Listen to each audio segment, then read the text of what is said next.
Hello. तो देखिए, आज मैं प्रेजेंट परफेक्ट टेंस शुरू करने जा रहा हूं, जो कि इसके पिछले वीडियो में मैंने प्रेजेंट कंटिन्यूअस टेंस पढ़ा दिया हूं। और सबसे पहले मैं आप लोगों का अभिवादन करता हूं, और ख़ासकर जैसे कि कुछ कमेंट्स आते हैं, उन लोगों को भी मेरी तरफ से हार्दिक शुभकामनाएं। आलोक कुमार जी, दीपक कुमार राय, दीपक कुमार जी, राजन आर्यन जी एंड सो ऑन। कि आप लोगों को मैं बार बार कहता हूं कि अच्छी इंग्लिश सीखनी है तो आप लोग इस वीडियोज़ को देखते रहें, और साथ साथ जो कि मैं मोटिवेट भी कर रहा हूं, इसको भी आप लोग थोड़ा देखेंगे ध्यान से। कुछ उपदेश मिलेंगे महापुरुषों का, जो महापुरुषों ने पूरी दुनिया को एक आईना दिखाया ज्ञान का, और समाज में देश में कैसे रहना है। जैसे महात्मा बुद्ध, महावीर, स्वामी विवेकानंद, विनोबा भावे, राजा राम मोहन राय, अरस्तु, ईसा मसीह, Mahatma Gandhi, Vivekananda, and there are so many enlightened persons. तो अभी जो आपको तीसरा टेंस शुरू होने जा रहा है, प्रेजेंट परफेक्ट टेंस। तो प्रेजेंट मतलब अभी वर्तमान है, हो रहा है, हो रहा है। परफेक्ट पूर्ण, यानी जो हो रहा है हो गया, हो चुका है। इसी सेंस में इसका पहचान क्या है आपको, कि जिस हिंदी क्रिया के अंत में चुका है, चुकी है, चुके हैं, या है, ई है, ये है। जैसे वह स्कूल जा चुका है, या वह स्कूल चला गया है, यानी काम परफेक्ट हो चुका है। मैं खाना खा चुका हूँ, या मैंने खाना खा लिया हूँ, काम खत्म। तो प्रेजेंट की बात इसलिए है हूँ, तो इसमें जो है कि स्ट्रक्चर जो है पहला आपको सब्जेक्ट प्लस हैज़ या हैव प्लस V3 और ऑब्जेक्ट, जो कि मैंने अपने सेकेंड वीडियोज में, फर्स्ट वीडियोज में ही दे रखा हूँ कि जो इंग्लिश का what is the base of English का स्ट्रक्चर क्या है, what is the structure of the base of English का, उसका मेन स्ट्रक्चर क्या है, जो कि मैं अपना फर्स्ट और सेकेंड वीडियोज में दे रखा हूँ कि सबसे इसका मेन और बेस स्ट्रक्चर है S plus V plus O, subject plus verb plus object. Subject means कर्ता मीन्स काम करने वाला। ऐसे सब्जेक्ट का मतलब तो विषय होता है, ये हिंदी विषय, इंग्लिश का है, मैथ का है, साइंस का है, फिजिक्स का है, केमिस्ट्री का है, वो विषय। लेकिन यहाँ जो सब्जेक्ट आता है मीन्स कर्ता, यानी काम करने वाला। दूसरा होता है वर्ब। वर्ब मतलब क्या, क्रिया। क्रिया का मतलब हम लोग अब आज अपनी भाषा में काम, जो काम हो रहा है, होता है, हो चुका है, होगा। खाना पीना, हंसना सोना, गाना, उठना बैठना, ये जो हिंदी, तो ये जो काम नहीं, मुख्य क्रिया, मुख्य काम, प्रिंसिपल वर्ब, मेन वर्ब, वो होगा। अकॉर्डिंग टू टेंस इसका प्रयोग होगा। जैसे कि वर्ब के 5 प्रकार है, verb 1, verb 2, verb 3, verb 4, verb 5। तो वर्ब 5 में यस यस लगा बनाते हैं, वर्ब 4 में ING लगा देते हैं, वर्ब 2 और 3 DED यस ये सब लगता है। और कुछ ऐसे भी वर्ब है जो कि दोनों, इसका V1 V2 V3 सेम चल, जैसे रीड, लेकिन रीड को V2 में रेड पढ़ते हैं, V3 में कट, पुट, शर्ट। तो प्लस ऑब्जेक्ट का मतलब उद्देश्य होता है। ऑब्जेक्ट मतलब यहाँ कर्म, मीन्स जो कर्ता जो कार्य कर रहा है, वह जा रहा है, बट वेयर, स्कूल, कर्म। He is reading a book, वह पढ़ रहा है, बट व्हाट, एक किताब। तो जो किताब पढ़ रहा है वो ऑब्जेक्ट हो गया। तो कुछ नहीं है यहाँ पर आपको, कि जबकि हैज हैव का मतलब भी आपको पता है कि पास है, रखता है, कि मेरे पास एक गाय है, एक गाय थी। तो हैज हैव हैड गाय होगी, शैल हैव विल हैव। लेकिन यहाँ आप टेंस में है तो भी यहाँ भी हैज हैव का प्रयोग होता है, जिसमें चुका, चुकी, चुका था, चुके थे, चुका होगा, चुकी होंगे। तो लेकिन यहाँ प्रेजेंट परफेक्ट है, तो प्रेजेंट परफेक्ट में सिर्फ हैज या हैव कहीं यूज करते हैं। तो हैव का यूज कहाँ करते हैं, जब सब्जेक्ट हमारा क्या हो, जब सब्जेक्ट हमारा ही, शी, इट कोई एक हो। ही, शी, इट सब्जेक्ट या कोई एक होता है, तो उसके साथ हम जो हेल्पिंग वर्ब का यूज करते हैं हैज का यूज करते हैं। It means third person singular number के साथ हैज का प्रयोग करते हैं। बाकी जो बचता है आई, वी, यू, दे और टू और मोर, दो या दो से अधिक में हैव का प्रयोग करते हैं। तो सिर्फ मैंने हैज का लिखा हूँ, ही, शी, इट को एक में, तो इसके साथ हैज लग गया तो बाकी में हैव लगेगा, इसलिए मैंने उसको लिखा नहीं। तो आपने चाय नहीं, मैं खाना खा चुका हूँ या मैंने खाना खा लिया है, तो मैं का आई होता है, आई के साथ हैव, वर्ब का तीसरा वर्ब कौन सा काम हुआ है, खाने का, eat food. Next negative sentence. Negative sentence क्या है कि मैंने आप लोगों को बार बार बताते आ रहा हूँ कि नेगेटिव सेंटेंस बनाना है तो हेल्पिंग वर्ब के बाद नोट लगा दीजिए। हेल्पिंग वर्ब इसमें क्या चल रहा है, ऑक्सिलरी वर्ब क्या चल रहा है, हैज हैव चल रहा है, उसके बाद नोट लग गया, वो हमारा नेगेटिव सेंटेंस बन गया।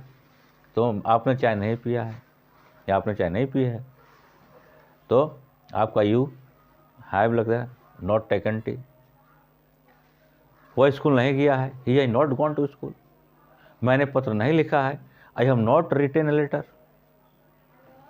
इंट्रोगेटिव प्रश्नवाचक, यस नो प्रश्नवाचक, यस नो, सिर्फ क्या, मैं इसमें पूरा काम हो रहा है कि नहीं।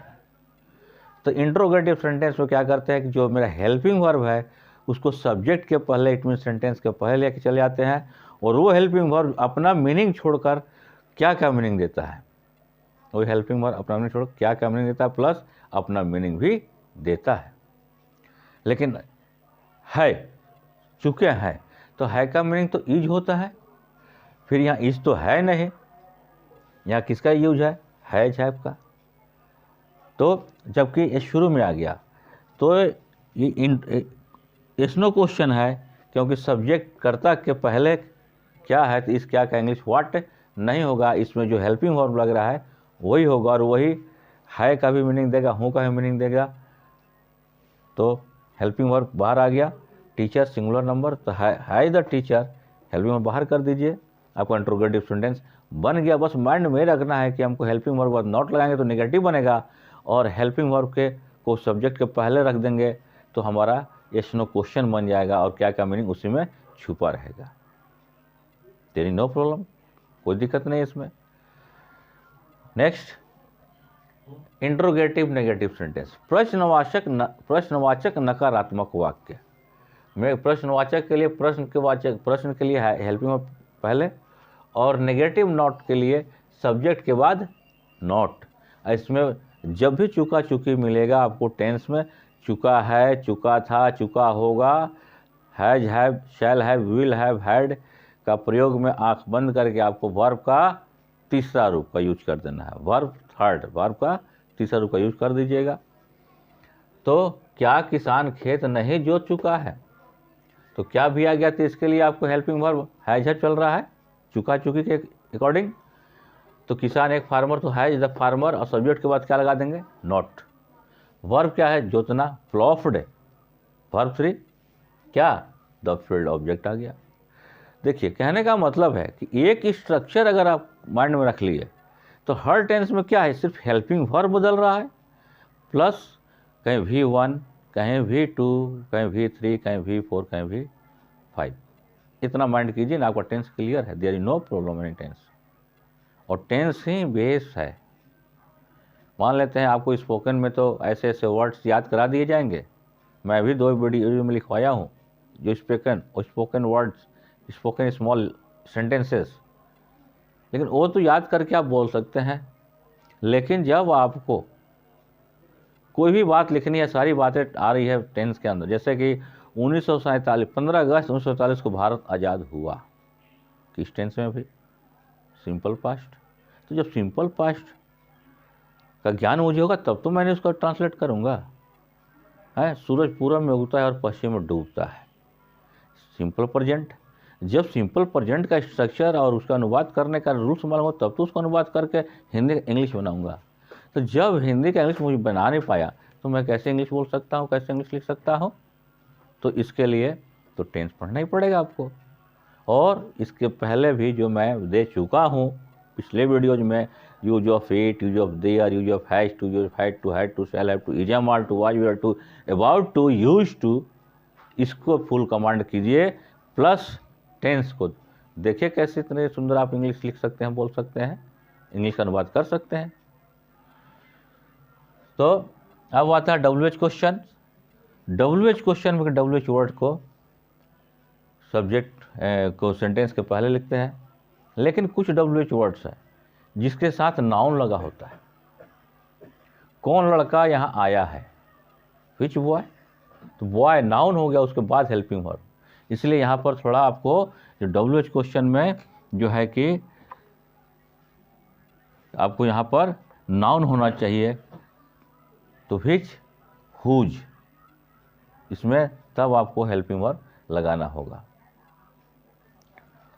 मोहन कहाँ गया है, अब तो WH में what, where, how, why, when के साथ हेल्पिंग वर्ब, बाकी जो है उसके साथ नाउन होगा तो हेल्पिंग वर्ब। लेकिन मैं जनरली रूल्स लिखा हूँ, तो उसमें क्या एक और होता है what plus WH plus noun plus helping verb plus subject.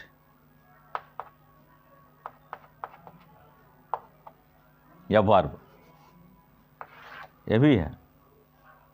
कौन लड़का यहाँ आया है, whose boy has come here, तो हुज बॉय नाउन बॉय हो गया, हेल्पिंग वर्ब हैज, तो whose boy has come here, तो यहाँ पर सब्जेक्ट आपको नहीं लगेगा। तो ये थोड़ा आपको WH में ही अलग से एक्स्ट्रा स्टडी करना पड़ता है। तो ये जो है चुका चुकी, ये पार्ट 1 हुआ, अभी ये पार्ट 1 हुआ। इसमें पार्ट 2 में नेक्स्ट वीडियो में क्या दूंगा, वह सुबह से बीमार है, मैं 10 दिनों से अनुपस्थित हूँ, मैं 10 दिनों से अनुपस्थित हूँ, वह सुबह से बीमार है। ये भी इसमें हम पढ़ना पड़ेगा, जो मैं कल नेक्स्ट वीडियो में इसको दूंगा, तब जाकर हमारा प्रेजेंट परफेक्ट टेंस ख़त्म होगा। ये भी तो प्रेजेंट परफेक्ट ख़त्म है, WH क्वेश्चन तक हो गया। लेकिन मैंने क्या कहा, वह 10 दिनों से बीमार है, वह सोमवार से बीमार है, वह 1 महीना से स्कूल से अनुपस्थित है। ये भी प्रेजेंट परफेक्ट में है, जिसमें सिंस, फॉर प्लस टाइम का यूज होता है। और कुछ वर्ड्स आते हैं जैसे कि ऑलवेज मीन्स हमेशा, समटाइम्स कभी कभी, सेवरल मीन्स अनेकों बार, सेवरल टाइम्स, और ऑलवेज, ओकेजनली, ऑफन, एवर, सो फार, एट, इसका भी प्रयोग होता है। जैसे ओकेजनली कभी कभी, वह यहाँ कभी कभी आया है, ऑलरेडी बिल्कुल, जस्ट गॉन, यह जस्ट गॉन, वो तुरंत जा चुका है यहाँ से। तो ये नेक्स्ट वीडियो में दूंगा इसको, ताकि, और उसके बाद तब आपका, जैसे वह 10 दिन से बीमार है, he has been ill for 10 days, वो सोमवार से बीमार है, he has been ill since Monday. जबकि सिंस फॉर टाइम के अकॉर्डिंग लगता है, टाइम आपको प्रेजेंट परफेक्ट कंटिन्यूअस में, तो प्रेजेंट परफेक्ट कंटिन्यूअस जो नेक्स्ट शुरू होगा उसमें रहा और रही होता है। जैसे वो 2 घंटे से खेल रहा है, तो रहा है, रही है, यहाँ पर बीमार है, अनुपस्थित है, तो बीमार अनुपस्थित वर्ब नहीं है, इसलिए यहाँ बीन लग जाता है। तो बीन लग जाता है क्योंकि समय के हिसाब से, जो मैं नेक्स्ट वीडियो में दूंगा। अभी आपको प्रेजेंट परफेक्ट एक कंप्लीट है, लेकिन इसका जो सेकेंड पार्ट है, जो मैंने कहा, वह बचपन से तेज है, he has been intelligent since childhood, जबकि इसमें वर्ब नहीं है। जैसे करना, खाना, पीना, सोना, गाना, ऐसा तो वर्ब नहीं है। तो मैं बार बार कह रहा हूँ, English is not a difficult subject, I think English is very very easy subject if you follow, if you study regularly, continuously and minutely. Because, क्योंकि without English the value of education nothing. क्योंकि आज के युग में हर कदम पर, हर जगह किसकी demand है, इंग्लिश की। हम सुबह से शाम तक हम आप उठते हैं, किस में जीते हैं, इंग्लिश ही लैंग्वेज, इंग्लिश ही बोलचाल, इंग्लिश ही इन्वायरमेंट में जीते हैं। कैसे? पहले किताबों में 1 2 3 4 लिखा जाता था, 2 का 2 2 दूनी 4 पढ़ाया जाता था, लेकिन आज बच्चों को क्या 2 का 2 याद है? नहीं, 2 1 या 2 उसको याद है। और जो नंबरिंग आती है 1 2 3 4 ऐसे आता है, क्योंकि आज इंग्लिश हो गया सब कुछ। अब विशेष कुछ कहना नहीं है। मोटिवेशनल मैं 4 सीरीज दिया हूँ, उस पर को देखते रहिए, कुछ ज्ञान की बातें उसमें मिलेगी। और शिक्षा, ये जो आपको सिलेबस कोर्स है इसको भी, और शिक्षा को कभी इग्नोर नहीं करना चाहिए, क्योंकि शिक्षा के बिना जीवन अधूरा अंधेरा है। मीन्स बिना ज्ञान के जीवन क्या है? अधूरा है। क्योंकि ये ऐसा धन है कि इसको कोई चुरा नहीं सकता, कोई बांट नहीं सकता, कोई भाई पड़ोसी कोई नहीं बांट सकता, कोई चुरा भी नहीं सकता, डकैती नहीं कर सकता। और ये ऐसा धन है कि जितना आप खर्च कीजिएगा उतना बढ़ता ही रहता है। लेकिन लक्ष्मी रूपी धन है, जो लक्ष्मी रूपी धन, जितना खर्च कीजिएगा उतना तो गायब होता ही रहेगा। और उसमें डर रहेगी हमेशा दिलो दिमाग में, कोई आएगा चुरा लेगा, लूट लेगा। लेकिन ये धन नहीं, ये धन जो जितना लेगा आपको उतना ही बढ़ेगा, उतनी ख्याति मिलेगी, उतनी प्रसिद्धि मिलेगी। इसलिए शिक्षा पर आप फोकस कीजिए। शिक्षा है तो सब कुछ है, शिक्षा के बिना किसी का विकास नहीं है। तो आज प्रेजेंट परफेक्ट ख़त्म किया, लेकिन इसका सेकेंड पार्ट मैं नेक्स्ट वीडियो में दूंगा। ध्यान से देखते रहिए। आप सभी सब्सक्राइबर व्यूअर्स को हार्दिक शुभकामनाएं। Wish you good luck, good night.